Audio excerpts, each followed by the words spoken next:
mecanismos de acción de los antidiabéticos, tenemos a la familia más representativa de estos fármacos, las cuales son las biguanidas, en donde su fármaco prototipo es la metformina.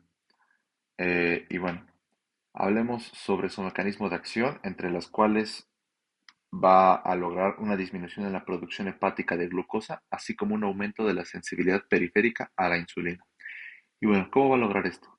Bueno, una vez que el paciente ingiere la metformina, eh, a nivel del hepatocito van a existir unos canales denominados OTG1 en la membrana vasolateral del mismo hepatocito, los cuales van a permitir la entrada hacia el citosol del hepatocito.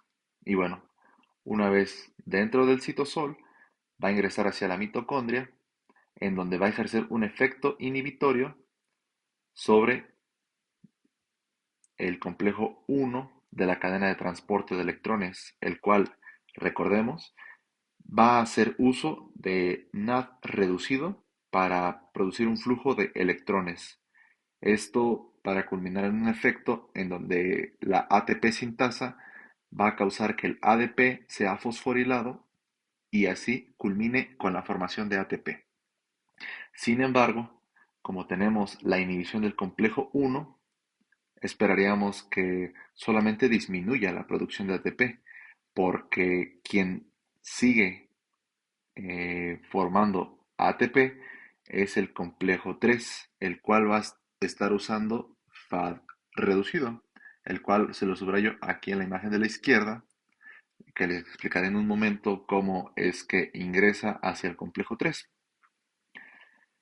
Pero pues como solo causamos la inhibición del complejo 1, el complejo 3 puede aún desencadenar un efecto beneficioso sobre la ATP sintasa. La única diferencia es que si el resultado de la cadena de transporte de electrones era la producción de 34 ATPs, simplemente vamos a reducir la producción. Y bueno, ¿esto a qué viene?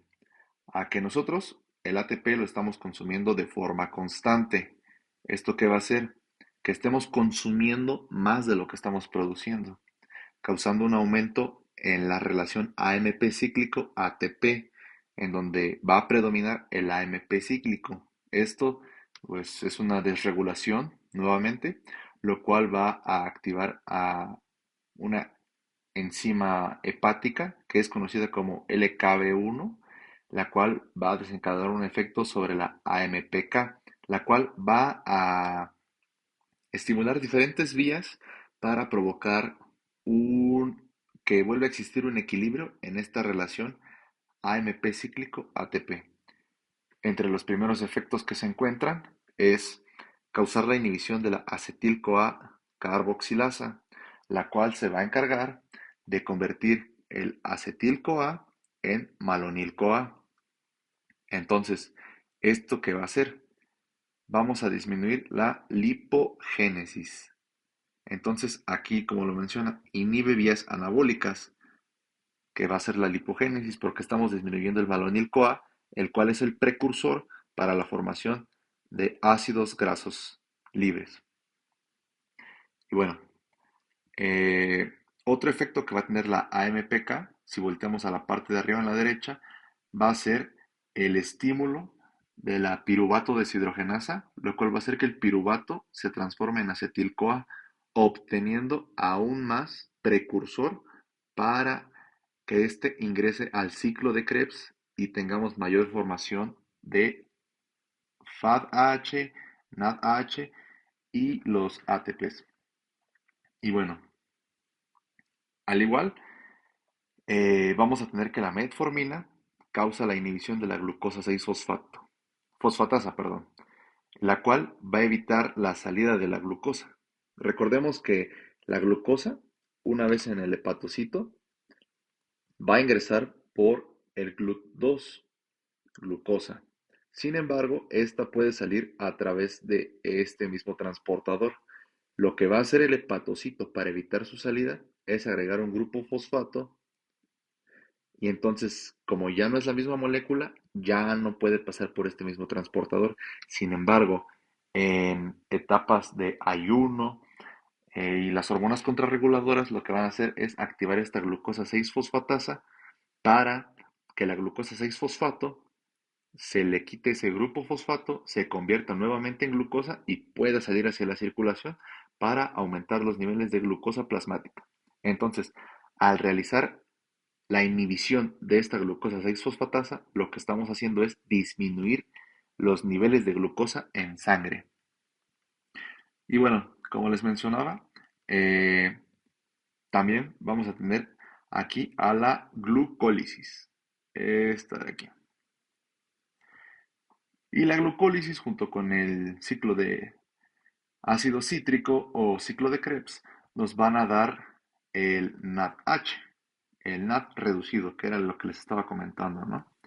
El, por parte del ciclo de Krebs vamos a obtener 3 NADH y por parte de la glucólisis vamos a obtener 2 NADH, los cuales van a ser reducidos y por efecto de la acción de la fosfato dihidroxiacetona, esta lo que va a hacer es quitarle los hidrogeniones para pasarlo a su forma oxidada, que es NADH.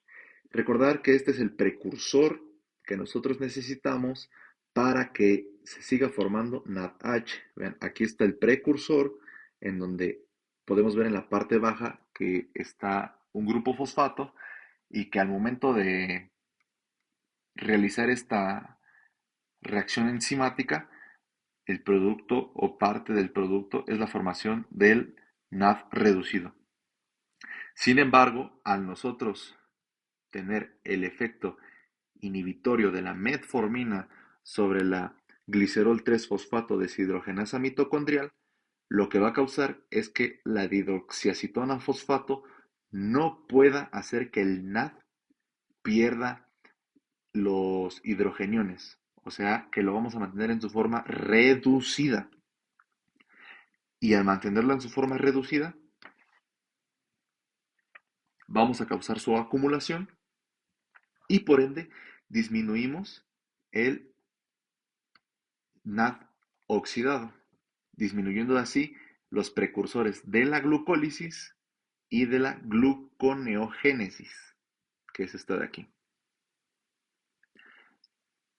Entonces, tenemos que, al igual que disminuimos a los precursores de la glucólisis y la gluconeogénesis, eh, una vez que el NADH normalmente, eh, o el NAD reducido, la dihidroxiacetona fosfato lo que hacía era quitarle esos hidrogeniones, se formaba glicerol 3-fosfato, el cual era muy importante en las reacciones de la gluconeogénesis. Como podemos ver, aquí se encuentra la 3-fosfoglicerato. Entonces disminuimos de igual forma un precursor, por lo cual disminuimos de esta forma la gluconeogénesis hepática. Y bueno, y por último efecto, como les había mencionado, que la AMPK en ese intento de querer volver a restablecer ese equilibrio en la relación ATP-AMP cíclico va a inhibir a la acetil-CoA carboxilasa. Nosotros disminuíamos a la malonil-CoA, la cual era el precursor para formar ácidos grasos libres. Sin embargo, lo que va a ocurrir es que los ácidos grasos libres que ya se encuentran dentro de la célula van a entrar al ciclo de la carnitina, que es este de aquí más específicamente.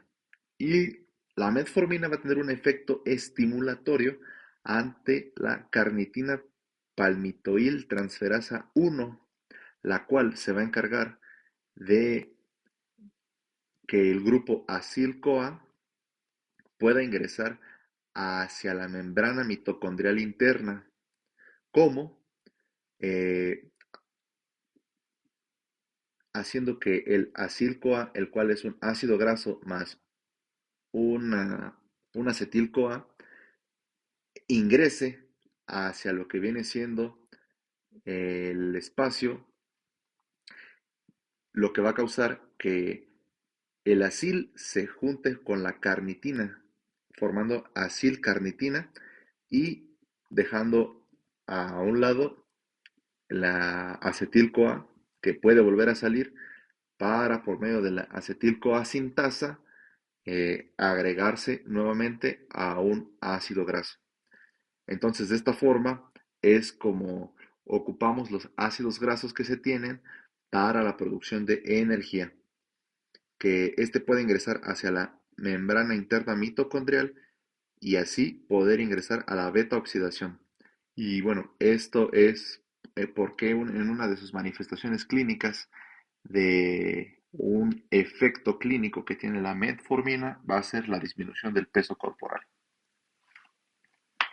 Y bueno, aquí se resume de forma concisa las biguanidas en general. Y bueno, fármaco, como ya les había mencionado, metformina, mecanismo de acción, inhibe la glicerol fosfato deshidrogenasa mitocondrial, la cual, recordemos, se encargaba de hacer que el NAD reducido se volviera oxidado para formar el glicerol 3-fosfato, el cual era un precursor muy importante para la gluconeogénesis hepática. Entonces, al nosotros disminuir este sustrato, lo que hacemos es disminuirla. Y bueno, también tenemos el aumento de la sensibilidad periférica a la insulina por medio de otras vías, las cuales no son las comunes.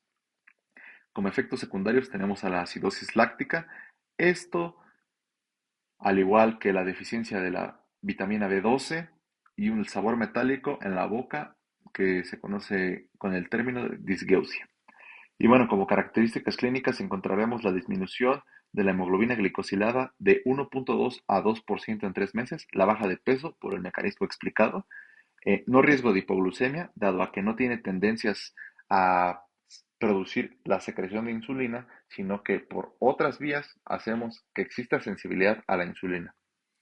Y tenemos que existe un beneficio en la dislipidemia. Y bueno, en cuanto a las contraindicaciones, encontramos al alcoholismo, dado que como pudimos ver, eh, a nivel hepático ocurren muchas acciones las cuales no ocurrían si el hígado tuviera alguna afección.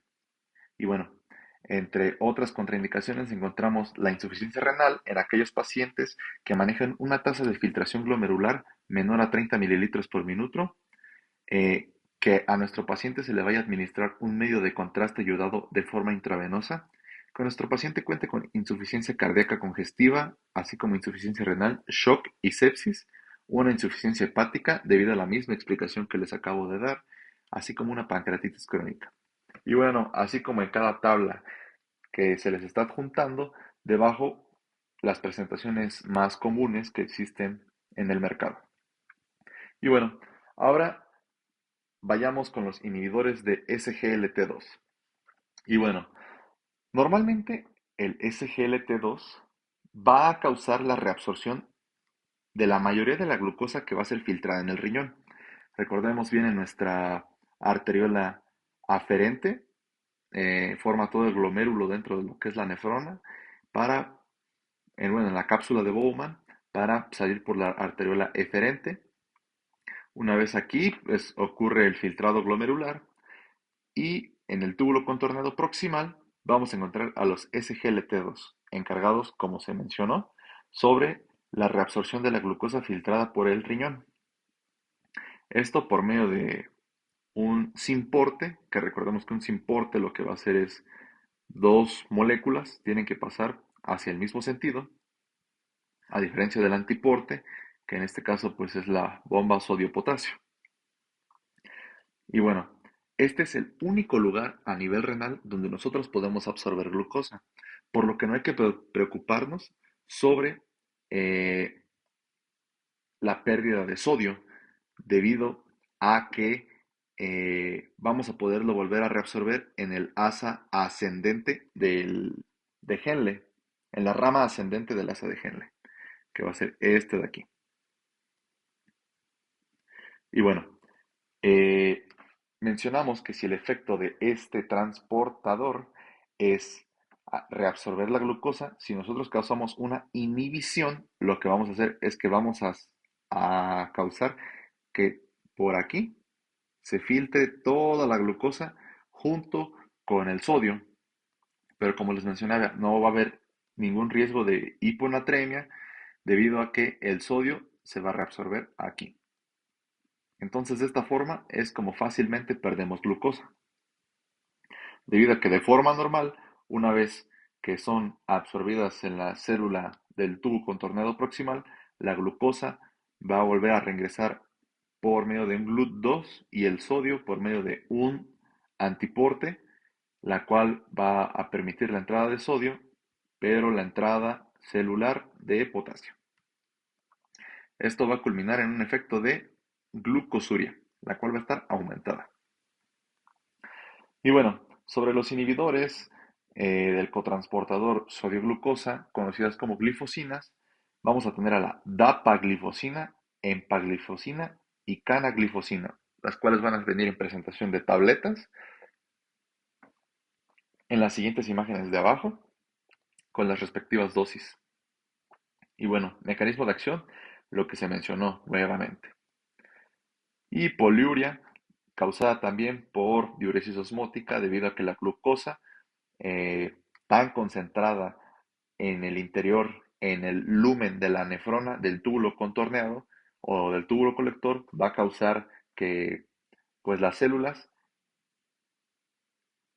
le den esa agua para disminuir esa glucosuria. Y bueno, como efectos secundarios encontramos las infecciones del tracto urinario, dado que una orina rica en glucosa lo que va a hacer es un medio adecuado para el desarrollo de bacterias y algunos otros patógenos, así como infecciones genitales debido al mismo efecto, así como una cetoacidosis grave o la deshidratación del paciente, por lo mismo que les mencionaba, de que la glucosuria, al estar en el lumen, causa un aumento de la tonicidad de la orina, lo cual, para ser disminuida, trata de absorber agua de las células de la nefrona. Y bueno, como características clínicas, vamos a tener la disminución de la hemoglobina glicosilada del 0.6% en 3 meses, va a favorecer la pérdida de peso del paciente y va a disminuir la presión arterial y riesgo de mortalidad cardiovascular. Y bueno, como contraindicaciones encontramos en los antecedentes personales patológicos una enfermedad renal crónica, donde si nuestro paciente tiene una tasa de filtración glomerular baja, pues va a tener una baja eficacia. ¿Esto por qué? Por el mecanismo que se les menciona. O sea, un paciente el cual no tiene un buen filtrado glomerular no va a tener un efecto beneficioso sobre estos fármacos. O bueno, no lo va a obtener. Y bueno, otra contraindicación es que tenga nuestro paciente infecciones recurrentes del tracto urinario, dado que vamos a exacerbar más estos episodios que se van a presentar. Pasemos una vez más con las tiazolidinedionas. Difícil de pronunciar. Y bueno, eh, estos fármacos lo que van a hacer es que van a estimular al receptor gamma activado por proliferador de peroxisomas, este de aquí, a que se una junto con el receptor X de retinoides, favoreciendo la transcripción de proteínas envueltas en los lípidos, bueno, en el metabolismo de lípidos y glucosa. Y bueno, ¿cómo va a causar esto? Tenemos a la rosiglitazona y la pioglitazona. Ambos van a tener un mecanismo diferente, dado a que el PPR se va a encontrar a nivel del adipocito, a nivel de varias células, ¿no? Empecemos con la rosiglitazona, el cual va a ser un agonista del PPR alfa, ubicado en tejido adiposo, células beta pancreáticas, el endotelio vascular, macrófagos y sistema nervioso central. Y bueno, entre los principales efectos que se va a tener va a ser la disminución de los genes asociados a la inflamación. Esto debido a que los macrófagos van a ser capaces de producir, eh, en este caso, interleucina tipo 6, el factor de necrosis tumoral alfa, así como interleucina 1. Y bueno, también el adipocito, recordemos que va a ser el principal secretor de interleucina 6. Y recordemos que estas interleucinas lo que van a causar es una resistencia a la insulina por la fosforilación de los residuos de insulina en un sitio diferente al que deben de ser. Pero bueno, ¿cómo va a causar que los macrófagos, bueno, cómo va a causar la rosiglitazona que los macrófagos disminuyan los genes asociados a la inflamación? Por medio de la inhibición de el factor nuclear kappa beta. Este va a estar dentro del macrófago, dentro de su núcleo, lo cual va a permitir que el macrófago sea capaz de producir interleucinas o marcadores inflamatorios, ¿no? El factor de necrosis tumoral alfa, así como interleucina 6. Y bueno, como podemos ver en la imagen, el macrófago va a producir factor de necrosis tumoral alfa, el cual va a ser, pues, una expresión hacia el adipocito para que éste también produzca interleucinas y cause la resistencia a la insulina por el mecanismo que les había mencionado. Y bueno, en cuanto a la pioglitazona, un agonista del PPAR gamma, ubicado en hígado, corazón, músculo esquelético y paredes vasculares, van a causar un efecto de aumentar la expresión del canal GLUT4 y los residuos de serina, los sustratos de residuo de insulina.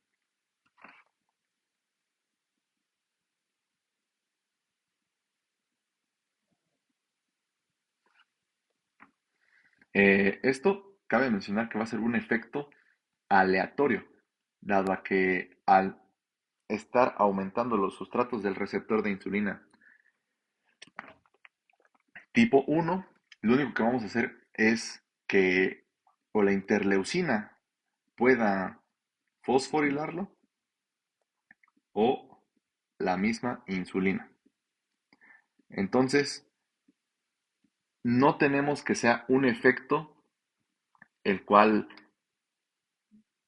estemos muy seguros de que vaya a suceder, sino que estamos aumentando las posibilidades de que la insulina haga el efecto normal que debe de hacer. Y es así como de esta forma causa un aumento de la sensibilidad a la insulina.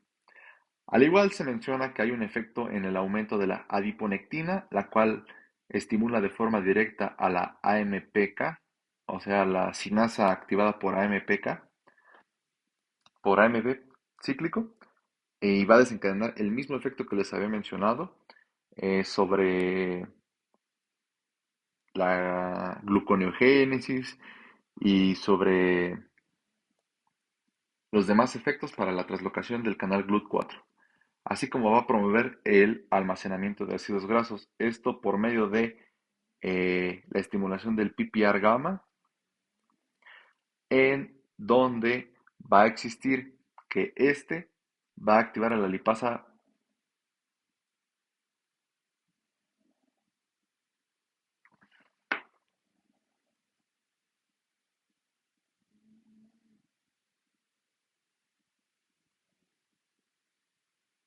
a la lipoproteína lipasa para que ésta escinda a las VLDLs y a los triglicéridos, formando así ácidos grasos libres, para que estos sean esterificados en triglicéridos, promoviendo la almacenación, bueno, el almacenamiento de los mismos ácidos grasos. Y aquí tenemos el resumen de las tiazolidinedionas, en donde estaba la pioglitazona y la rosiglitazona, el mecanismo de acción, efectos secundarios donde encontramos un mayor riesgo de insuficiencia cardíaca, osteoporosis, edema, aumento de peso. Va a tener un efecto beneficioso sobre la hemoglobina glicosilada en 1% en 3 meses, un efecto favorable en los triglicéridos LDL y HDL. No existe riesgo de hipoglucemia debido a que tiene mecanismo en los factores de transcripción, más no en la secreción de insulina. Como contraindicaciones encontramos a la insuficiencia cardíaca congestiva, a la insuficiencia hepática y al cáncer de vejiga. Por último, tenemos a los inhibidores de la alfa-glucosidasa, en donde normalmente las alfa-glucosidasas se van a encontrar en el lumen intestinal, en los pliegues de los enterocitos, bordes en cepillo, las cuales van a ser diferentes enzimas, las cuales van a estar encargadas de transformar los carbohidratos complejos en monosacáridos. Los monosacáridos, recordemos, son la única forma que nosotros podemos absorber para llevarlos hacia la circulación porta-hepática, para así, pues, comenzar la producción o el aporte de estos monosacáridos. Y bueno, si nosotros causamos una inhibición sobre las alfas glucosidasas, lo que vamos a causar es que ya no vamos a permitir la degradación de carbohidratos hacia la forma más compleja, que serían polisacáridos, disacáridos y por último hacia los monosacáridos, lo que va a causar una disminución de la absorción de carbohidratos. ¿Esto qué va a hacer? Que los carbohidratos lleguen hacia el colon, en el cual recordemos es abundante en bacterias, lo cual va a permitir el proceso de fermentación, en donde se van a formar el acetato, propionato y butirato, los cuales son en parte gases, y el acetato es una grasa, la cual va a causar una diarrea osmótica sobre el colon, y el propionato y butirato van a causar un meteorismo y a su vez flatulencias. Y bueno, tenemos una vez más la tabla de resumen en donde se encuentran los fármacos, la acarbosa y el miglitol, el mecanismo de acción y los efectos secundarios que les mencionaba, los síntomas gastrointestinales, flatulencias, hinchazón, meteorismo, malestar abdominal y diarrea. Tenemos una baja de la hemoglobina glicosilada al 0.8% en 3 meses, así como no existe riesgo de hipoglucemia, dado a que no estamos estimulando nuevamente la secreción de insulina. Complicaciones eh, que encontramos van a ser la insuficiencia renal grave o, bueno, contraindicaciones. Aquí me equivoqué, son contraindicaciones. Vamos a tener a la insuficiencia renal grave, así como una enfermedad inflamatoria intestinal, sea colitis ulcerativa crónica inespecífica, así como enfermedad de Crohn, debido a que vamos a exacerbar aún más los síntomas de estos pacientes. Y tampoco lo podemos usar en afecciones asociadas con malabsorción intestinal, enfermedad celíaca o algo similar. Y bueno, aquí encontramos una imagen en donde se resumen los mecanismos de acción de todos los fármacos que ya vimos a lo largo de esta clase. Y al último les dejo una tabla, la cual resume eh, cada fármaco de los antidiabéticos, así como los más representativos, sus mecanismos de acción a grandes rasgos, así como efectos secundarios, contraindicaciones e interacciones. Bueno, esto ha sido todo por mi parte. Hasta luego.